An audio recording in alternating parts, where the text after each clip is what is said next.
श्री स्वामी समर्थ. श्री नवनाथ भक्तिसार कथामृत अध्याय 22. मच्छिंद्रनाथ व राणी मैनाकिनीची भेट. गोरक्षनाथाची संशय निवृत्ती. गोरक्षनाथ मच्छिंद्रनाथास घेऊन गेल्यानंतर तिलोत्तमा म्हणजे मैनाकिनी शोकसागरात बुडून गेली असता तेथे उपरीक्ष वसू प्रकट झाला. त्याने तिला घरी नेऊन बोध केला आणि तिचा भ्रम उडविला. त्या समयी तो म्हणाला, या जगात जे सर्व दिसते ते अशाश्वत व नाशिवंत आहे, म्हणून शोक करण्याचे काही एक कारण नाही. तू जेथून पदच्युत झाली होतीस त्या स्वर्गातील सिंहलद्वीपी आता चल. 12 वर्षानंतर मी तुला मच्छिंद्रनाथास भेटवीन. गोरक्षनाथ व मीननाथ हेही समागमे राहतील. आता हा योग कोणत्या कारणाने घडून येईल म्हणून तुला संशय असेल तर सांगतो ऐक. सिंहलद्वीपास इंद्र एक मोठा यज्ञ करील. त्या वेळेस तेथे विष्णू, ब्रह्मदेव, शंकर आदी करून श्रेष्ठ देवगण येतील. नवनाथही येतील. ह्यास्तव आता शोकाचा त्याग करून विमानारूढ होऊन सिंहलद्वीपात चल. तेव्हा ती म्हणाली, इंद्र यज्ञ करो अगर न करो, पण मच्छिंद्रनाथाची भेट करविण्याचे आपण मला वचन द्यावे, म्हणजे माझा जीव स्वस्थ होईल. ते ऐकून आपल्या दासीस राज्यावर बसवून आपण स्वर्गी जावयास निघाली. मैनाकिनीच्या जाण्याने सर्व स्त्रियांना परम दुःख झाले. तरी जाताना तिने सर्वांची समजूत केली व दैर्भारमेस नीतीने राज्य चालवून सर्वांना सुख देण्यासाठी चांगला उपदेश केला. नंतर मैनाकिनीस विमानात बसवून सिंहलद्वीपास पोचविल्यावर उपरीक्ष वसू आपल्या स्थानी गेला. अशा रीतीने मैनाकिनी शापापासून मुक्त झाली. इकडे मच्छिंद्रनाथ फिरत फिरत गौड बंगाल्यात आले. येताना वाटेत कानिफनाथाची गाठ पडली. तेव्हा आपल्या गुरुचा शोध ह्या कानिफाने पक्क्या खानाखुणा सांगितल्यामुळे लागला असे मनात आणून गोरक्ष मीननाथास खांद्यावरून खाली उतरवून कानिफनाथांच्या पाया पडला. भेटताना डोळ्यातून अश्रू वाहू लागले. मग मच्छिंद्रनाथाने त्यास रडतोस का म्हणून विचारल्यावर गोरक्षनाथाने बद्री केदार सोडल्यापासून तो पूर्वी कानिफाची भेट झाली होती त्या वेळेपर्यंतचा सर्व मजकूर निवेदन केला. मग मच्छिंद्रनाथ गोरक्षाचे समाधान करून पुढे मार्गस्थ झाले. जाण्यापूर्वी जालंधरनाथास राजा गोपीचंदाने खाचेत पुरल्याबद्दलचा सविस्तर मजकूर गोरक्षनाथाने मच्छिंद्रनाथास कळविला. जालंधरनाथास घोड्याच्या लिदीत पुरल्याची हकीकत ऐकताच मच्छिंद्रनाथास अनिवार क्रोध येऊन तो गोपीचंदाच्या नाशास प्रवृत्त झाला. नंतर ते फिरत फिरत गोपीचंदाच्या राजधानीचे नगर हेळापट्टण येथे येऊन पोचले. तेव्हा कित्येक ग्रामस्थ मंडळी त्यास भेटली. त्यांच्यापाशी शोध करताना कानिफाने जालंधरास वर काढल्याची, गोपीचंदास अमर करविल्याची व मुक्तचंदास राज्यावर बसविल्याची सविस्तर बातमी त्यांनी सांगितली. ती ऐकून मच्छिंद्रनाथाचा कोप शांत झाला. मग हल्ली येथील राज्यकारभार कोणाच्या अनुसंधानाने चालत आहे म्हणून ग्रामस्थांना विचारल्यावर मैनावतीच्या मार्फत तो चालतो असे सांगून लोकांनी तिची स्तुती केली. मग तिची भेट घेण्याच्या उद्देशाने गोरक्षनाथ व मीननाथ यास घेऊन मच्छिंद्रनाथ राजवाड्यात गेले. तेथे आपले नाव सांगून आपली राणीला भेटण्याची मर्जी आहे ह्यास्तव आपण आल्याची वर्दी देण्यासाठी दारावरील पहारेकऱ्यास पाठविले. त्या द्वारपाळाने जलद जाऊन कोणी योगी 2 शिष्यास घेऊन आला आहे असे मैनावतीस सांगितले. त्याच्या स्वरूपाचे व लक्षणांचे वर्णन करून हुबेहूब जालंधरनाथाप्रमाणे तो दिसत आहे असेही कळविले. मग प्रधानादी करून मंडळी समागमे घेऊन मैनावती त्यास सन्मानाने मंदिरात घेऊन गेली व त्या सुवर्णांच्या चौरंगावर बसवून त्यांची तिथे षोडशोपचारांनी पूजा केली. नंतर आपले चरण आज घरी लागल्याने मी कृतार्थ झाले वगैरे बोलून तिने मच्छिंद्रनाथाची पुष्कळ स्तुती केली व आदरपूर्वक विचारपूस करू लागली. त्या समयी मच्छिंद्रनाथ आपली मूळ कथा सांगू लागले. मी उपरीक्ष वसूचा मुलगा. मला मच्छिंद्रनाथ असे म्हणतात. सर्व समर्थ दत्तात्रयाने मला अनुग्रह दिला. त्यांनीच जालंधरनाथास उपदेश केला. तो जालंधरनाथ माझा धाकटा गुरुबंधू होय.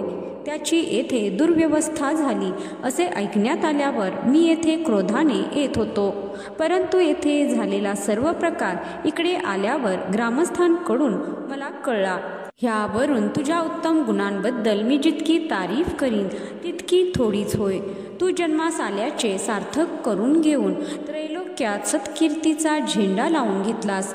42 कुळे उद्धरलेस. धन्य आहेस तू, असे नाथाने बहुत प्रकारे तिचे वर्णन केल्यावर मैनावती त्यांच्या पाया पडली आणि म्हणाली, हा सर्व आपल्या कृपेचा प्रताप होय. बरे किंवा वाईट जसे इच्छावे तसे कल्पतरू फळ देतो. परीस लोखंडाचे सुवर्ण करीतो, पण त्या दोहोंपेक्षाही तुमचे औदार्य अनुपम होय. अशा रीतीने मैनावतीने त्यांची स्तुती केली आणि पायावर मस्तक ठेविले. मग मोठ्या सन्मानाने त्यांचे भोजन झाले. मच्छिंद्रनाथ तेथे 3 दिवस राहून तेथून निघाले. पुष्कळ मंडळी त्यास पोचवावयास गेली होती. हेळा पट्टणाहून निघाल्यानंतर गोरक्षनाथ व मीननाथ यासह मच्छिंद्रनाथ फिरत फिरत जगन्नाथ क्षेत्रास गेले. तेथे 3 रात्री राहून तेथून पुढे निघाले. ते फिरत फिरत सौराष्ट्र गावी मुक्कामास राहिले. तेथे दुसरे दिवशी सकाळी गोरक्षनाथ भिक्षेकरिता गावात गेला. त्यावेळी मीननाथ निजला होता. तो उठल्यावर मच्छिंद्रनाथाने त्यास शौचास बसविले. इतक्यात गोरक्षनाथ भिक्षा मागून आला. तो येताच त्यास मीननाथास धुवून आणावयास सांगितले. मीननाथ लहान वयाचा असल्यामुळे त्याचे हातपाय मळाने भरून गेलेले पाहून गोरक्षनाथास घाण वाटली. तो मनात म्हणाला, आपणा संन्यासास हा खटाटोप कशाला हवा होता. अशा प्रकारचे बहुत तरंग मनात आणून मच्छिंद्रनाथाच्या स्त्रीराज्यातल्या कृत्यास त्याने बराच दोष दिला. त्या रागाच्या आवेशात गोरक्षनाथ मीननाथास घेऊन नदीवर गेला व तेथे एका खडकावर त्यास आपटून त्याचा प्राण घेतला. नंतर त्याचे प्रेत पाण्यात नेऊन हाडे, मांस ही मगरी, मासे यांना खावयास टाकून दिली. कातडे मात्र स्वच्छ धुवून घरी नेऊन सुकत घातले. त्यावेळी मच्छिंद्रनाथ आश्रमात नव्हता. तो परत आल्यावर मीननाथ कोठे आहे म्हणून त्याने विचारले. तेव्हा त्यास धुवून सुकत घातला आहे असे गोरक्षनाथाने त्यास सांगितले. पण ह्यात त्याची बरोबर समजूत पटेना. तो पुन्हा पुन्हा मीननाथ कोठे आहे, मला दिसत नाही असे म्हणे. मग बाहेर नेऊन वाळत घातलेले मीननाथाचे कातडे गोरक्षनाथाने दाखविले.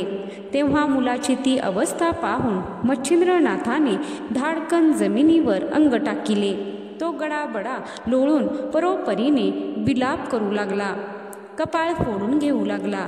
तसेच एकीकडे रडत असता त्याच्या एके गुणांचे वर्णन करी. मीननाथासाठी मच्छिंद्रनाथ शोक करीत आहे असे पाहून गोरक्षनाथ गुरुजवळ जाऊन म्हणाला, महाराज, तुम्ही असे अज्ञानात का शिरता. तुम्ही कोण, मुलगा कोणाचा आणि असे रडता हे काय. विचार करून पाहता मेला आहे कोण. नाशिवंताचा नाश झाला, शाश्वतास मरण नाही. तुमचा मीननाथ कदापि मरावयाचा नाही. शस्त्राने, अग्नीने, वाऱ्याने, पाण्याने किंवा कोणत्याही प्रकाराने त्याचा नाश व्हावयाचा नाही, कारण तो शाश्वत आहे. अशा प्रकारे बोलून गोरक्षनाथ त्यांचे सांत्वन करू लागला. परंतु ममतेमुळे मच्छिंद्रनाथास रडे आवरेना व विवेकही आवरेना. मग गोरक्षनाथाने संजीवनी मंत्राचा प्रयोग सिद्ध करून भस्माची चिमटी मीननाथाच्या कातड्यावर टाकताच तो उठून उभा राहिला. त्याने उठताच मच्छिंद्रनाथाच्या गळ्यात मिठी मारली. त्याने त्यास पोटाशी धरिले, त्याचे मुके घेतले व त्याच्याशी लढीवाळपणाने बोलू लागला. मग आनंदाने ते त्या दिवशी तेथेच राहिले. दुसरे दिवशी ते पुन्हा मार्गस्थ झाल्यावर गोरक्षनाथाने मच्छिंद्रनाथाजवळ गोष्ट काढिली की तुमची शक्ती अशी आहे की निर्जीवास सजीव करून सहस्त्राविधी मीननाथ एका क्षणात तुम्ही निर्माण कराल. असे असता रुदन करण्याचे कारण कोणते ते मला कळवावे. तुमचे हे वर्तन पाहून मला आश्चर्य वाटले.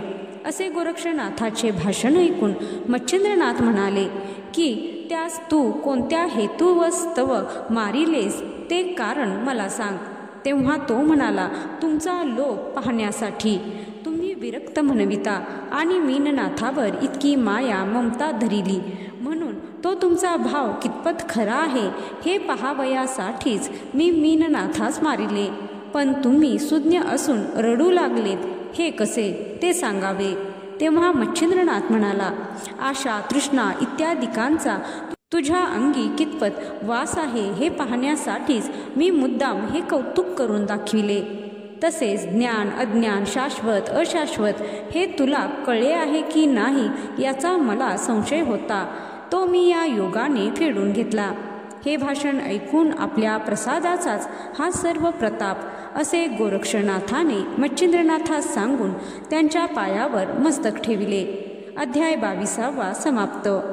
ही कथा नित्य वाचली असता पुत्रप्राप्तीची इच्छा असणाऱ्यांना पुत्रप्राप्ती होईल व तो मोठा विद्यासंपन्न होईल. जय श्री स्वामी समर्थ. जय श्री नवनाथ.